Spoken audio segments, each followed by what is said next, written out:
I guess the only thing I'd add, and the point I was making that Peter just remade for me, but let me try it in Australian. Peter's talking about the industrialisation of services, the processes by which you produce the services that you sell. My point was around the wrapper that you put around that, the engagement model and the other stuff. That's the stuff that you can't industrialise, I guess, is the point I was trying to make.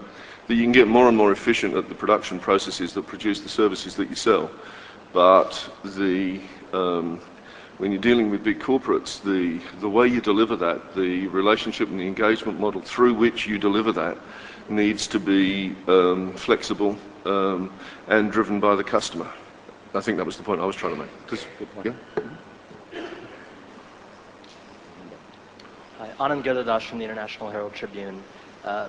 Telstra is obviously an organization with a lot of legacy value in Australia, and there are probably unions and a bunch of workers that you take care of.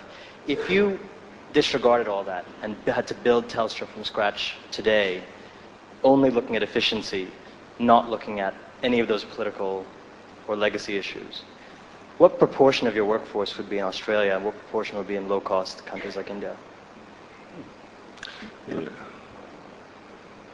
That's, I mean, I don't even know what proportion of our business would be in Australia. You know, we still have a substantial chunk of our workforce that are actually out there maintaining a copper wire network. That's too hypothetical for me. If you started from scratch, would you put your money in, you know, ex-government-owned telcos? That's way beyond. That's too blue sky for me to have any kind of quantitative answer to. I have no idea. Hi, my name is Rohindu. I'm from Bothusa, Sri Lanka. Questions to Peter.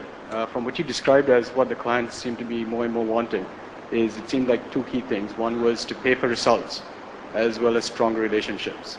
And I presume you also went on to say there's a growing concern with regards to the rate of attrition in India and in Asia in general.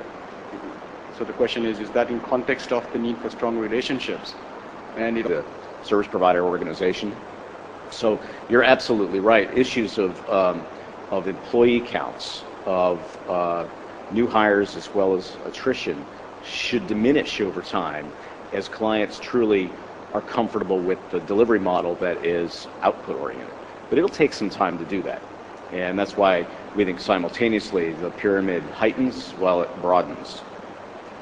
Well, if I can add one thing to that, one of the common themes that we hear is I think just about every company in here has some kind of rotation policy across clients, even if they don't leave your company. But there is a culture that you have to work across many clients in order to be rewarded or considered broad enough for promotion. And what isn't valued is developing a deep relationship with a single client over time. So you might want to think about that in terms of your reward structure internally. Keval Bala from KPMG. We talked about the mature relationship and beyond the factor of price, performance, and trust. What are the other factors? Can you go a little bit beyond that? Okay, what other factor will influence the relationship? And on the other side of the coin, like you have developed a relationship, and over the time, what can break the relationship? What will be the issues? Funny thing about those microphones. I think the question was beyond price, pay for performance and trust. What else really matters? And I'll certainly offer you a view and invite Chris to build on that. But business resiliency, and maybe that's delivered by having a true global footprint, but having confidence in the ability of the provider to be resilient over any number of circumstances, whether it's business threat, whether it's significant change to business volumes, whether it's in the face of a changing marketplace that might have mergers, acquisitions, divestitures, and the like.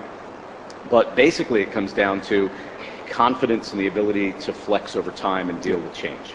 is probably, and that's a broad category that has a number of components to it. Chris, would you add anything to that from your vantage? I guess only to illustrate. We have lots of conversations with the suppliers that we work with about getting a better line of sight into our pipeline. And I think when we first started looking at that, about 6 months ago now, there was complete validity that we weren't giving folks what they needed in order to enable them to do that. We're now doing all that, and it's so what our providers are seeing and what we're seeing. The reality is we don't see into our pipeline anymore either. Our pipeline changes by the day and by the week, not by the quarter and the half as it used to. To Peter's point, how do you cope with that? That's the central issue.